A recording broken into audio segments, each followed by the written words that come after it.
Good morning. My name is Fiza Tarannum and I am a student of B.Tech 8th SEM Mechanical Engineering in Government Women Engineering College, Ajmer. The topic of my presentation is fuel cell technology. So today, I'll share with you about what I know about fuel cells. Let us first understand what fuel cells are. A fuel cell is basically an electrochemical cell that converts the chemical energy of a fuel directly into electrical energy with the help of redox reaction. In a redox reaction, the molecules of a fuel lose electrons at the anode and hence the oxidation reaction takes place at the anode, while the oxygen molecule take these electrons at the cathode and the reduction reaction occurs. The only difference is that in a fuel cell, we insert a membrane in between the cathode and the anode so that the electrons are forced to go through the external circuit, ultimately producing current. The most commonly used fuel in fuel cells are hydrogen.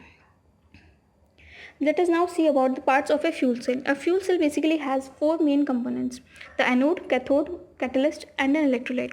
The anode is the negative part of the fuel cell and it is the electrode where oxidation reaction takes place. The cathode is the positive part of the fuel cell and the reduction reaction takes place at the cathode. A catalyst is a chemical substance which increases the rate of reaction. In the fuel cells, platinum powder is used as a catalyst. The electrolyte is also called the proton exchange membrane. It is a specially treated material that only conducts positively charged ions. Let us now see how a fuel cell works. Just like a battery, a fuel cell also has an electrode, an electrolyte, and produces electricity. But unlike a battery, a fuel cell doesn't store energy. It produces power as long as hydrogen and oxygen are supplied. Hydrogen fuel is As we can see from the diagram, the hydrogen fuel is continuously flowed to the anode. At the anode, hydrogen ions or protons and electrons are produced from the hydrogen. Only positively charged hydrogen ions passes through the membrane. The negatively charged electrons flow to the electric circuit to generate electrical power. Oxygen continuously flows to the cathode. At the cathode, the oxygen combines with the hydrogen ions and the electrons to form water, which flows out of the fuel cell. Fuel cells are classified on the basis of the type of electrolyte they use.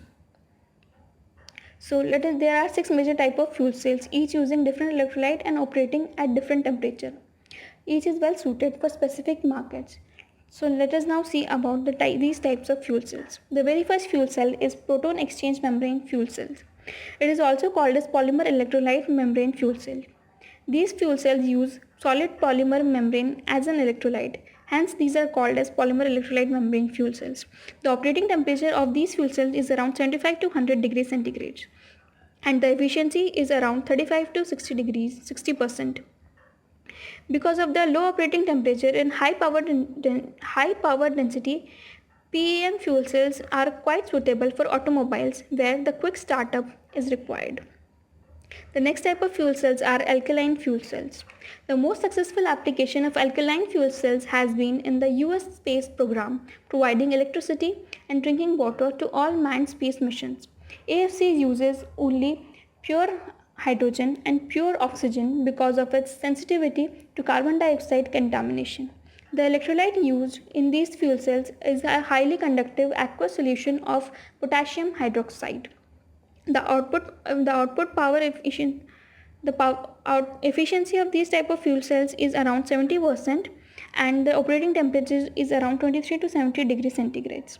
The next type of fuel cells are direct methanol fuel cells. These type of fuel cells are very similar to polymer electrolyte membrane fuel cells, but the only difference is that in place of hydrogen, these fuel cells use methanol as a fuel.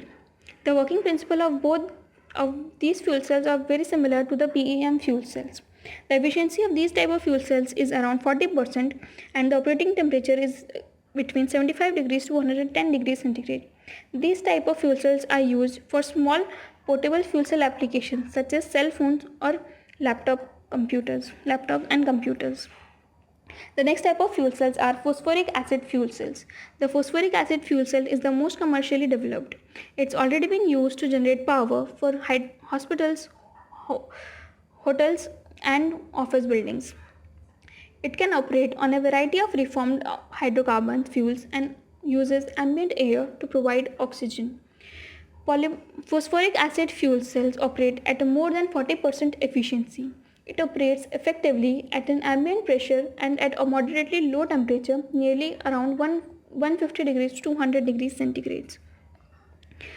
Next type of fuel cells are molten carbonate fuel cells. These type of fuel cells have a very high efficiency up to 55% and low emission because of high operating temperature of around 650 degrees centigrade. Because of high temperature, this fuel cell is well suited for utility power generation. The molten carbonate fuel cell electrolyte is made of a mixture of potassium and lithium carbonates which when melted become ionically conductive. Again, because of high temperature, the molten carbonate the fuel cells eliminate the need for higher cost platinum catalyst used in lower temperature fuel cells.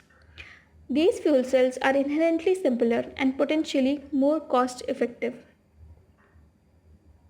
The next type of fuel cells are solid oxide fuel cells. These type of fuel cells also operate at much higher temperature, making the internal processing of hydrocarbon fuels possible, further simplifying the system and reducing the cost. Because of the improved economics, solid oxide fuel cells show promise for applications such as industrial electricity generating stations. Solid oxide fuel cells use a ceramic oxide as an electrolyte, allowing temperature to reach around 800 degrees centigrade. The power generating efficiency of these fuel cells is around 60 to 85%. Let us now see about the efficiency of fuel cells. As we all know, the efficiency is calculated by the ratio of output energy to the input energy. In case of fuel cells, the output energy is measured in terms of electrical energy produced and the input energy is the energy stored in the fuel. The maximum theoretical efficiency of a pure hydrogen oxygen fuel cell is around 83%. But in actual practice, this efficiency is never reached. The actual efficiency of a pure hydrogen and oxygen fuel cell is up to 35 to 55%. Hydrogen fuel cell in automobiles. Fuel cells have a very promising future in automobiles. Compared with diesel, fuel cell produces half the greenhouse gases, 250 times fewer carbon monoxide, practically no nitrogen oxide, and zero particulates. As with fuel cells, the lack of moving parts will significantly reduce maintenance. This kind of clean fuel cell driven vehicle is ideally suited for urban transit operations. The main obstacle for fuel cell commercialization in automobiles is the cost of components and the availability of hydrogen. Let us now see about the advantages and disadvantages of fuel cells. Fuel cells have these following advantages. Fuel cells are eco-friendly. They have high conversion efficiency as compared to the current alternatives. They have extremely low emission. They have a noiseless operation. They require very less maintenance work and very less space is required as compared to the conventional plants. The disadvantage of fuel cells is that they have higher initial cost. Also, they have a very low service life. One major disadvantage of fuel cell is that the production, transportation, distribution, and storage of hydrogen is very difficult. Let us now see about the applications of fuel cells.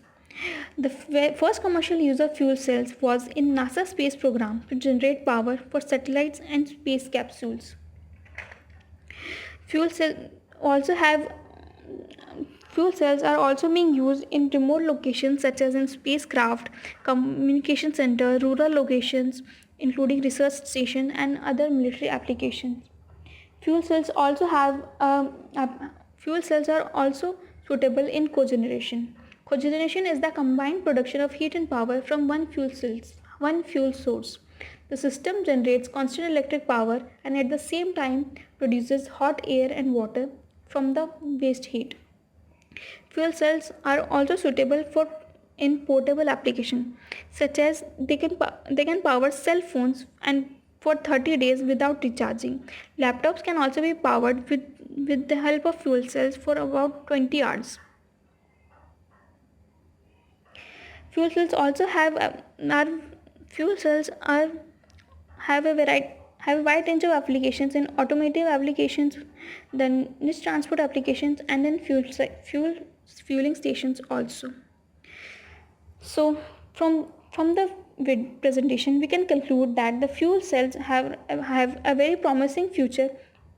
Have a promising future. Whether for stationary operation or for transportation, the fuel cells far surpasses any other energy conversion device in its purity of operation. Compared with any current internal combustion engine, emission with fuel cells using hydrocarbon are minute, and the fuel cell is fueled with pure hydrogen, pollutants are literally zero. And compared with existing turbine and other IC engine, fuel cells generate electricity at far higher efficiency. So that was all about so that is all about fuel cells. Thank you.